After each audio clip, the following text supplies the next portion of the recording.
Hello students, आज मैं लेकर आई हूँ आप लोग के लिए क्लास 12th के एक बहुत ही महत्वपूर्ण टॉपिक को लेकर, जो कि हर बार बोर्ड एग्जाम में भी पूछा जाता है और हर स्टूडेंट्स को कन्फ्यूज़न भी रहता है।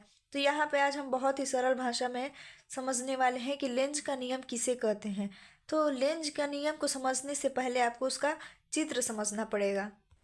तो स्टूडेंट्स, आपको यहाँ पे दो चित्र दिखाई दे रहा होगा, जिसमें कि एक कुंडली है, उसका नॉर्थ साइड है और एक साउथ है।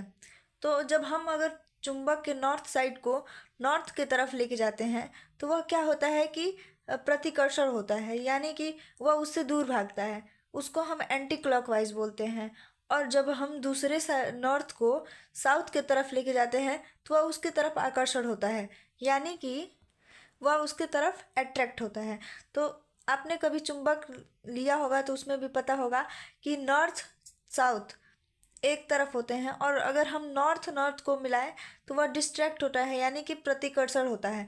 अगर हम नॉर्थ और साउथ को मिलाएं तो वह एक तरफ हो जाते हैं, तो इसको हम क्लॉकवाइज बोलते हैं। तो जैसा कि यहाँ पे दिखा रहा है कि किसी कुंडली में प्रेरित ई यानी कि वैद्युत क्षेत्र की दिशा सदैव ऐसी होती है कि वह उस कारण का विरोध करती है जिसके कारण वह उत्पन्न हुई है।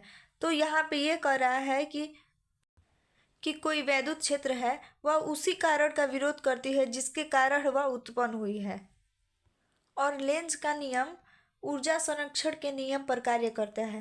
तो स्टूडेंट्स, लेंज का नियम समझने से पहले आपको ऊर्जा संरक्षण का नियम समझना पड़ेगा, क्योंकि वह उसी पे कार्य करता है। तो ऊर्जा संरक्षण का नियम क्या कहता है?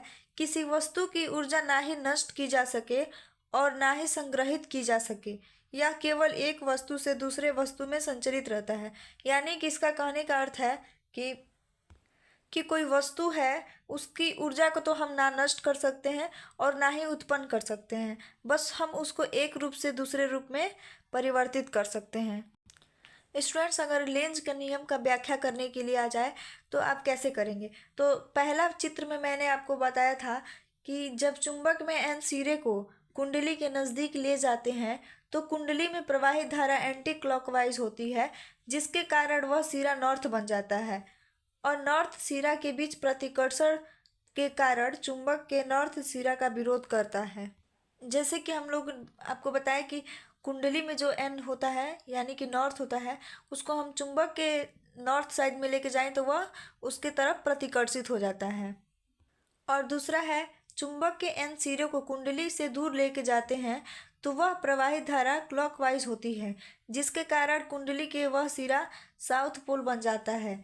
चुंबक के दो विपरीत ध्रुवों के बीच आकर्षण बल के विरुद्ध कार्य करने में जो ऊर्जा व्यय होती है, वह ऊर्जा हमें विद्युत ऊर्जा में प्राप्त होती है।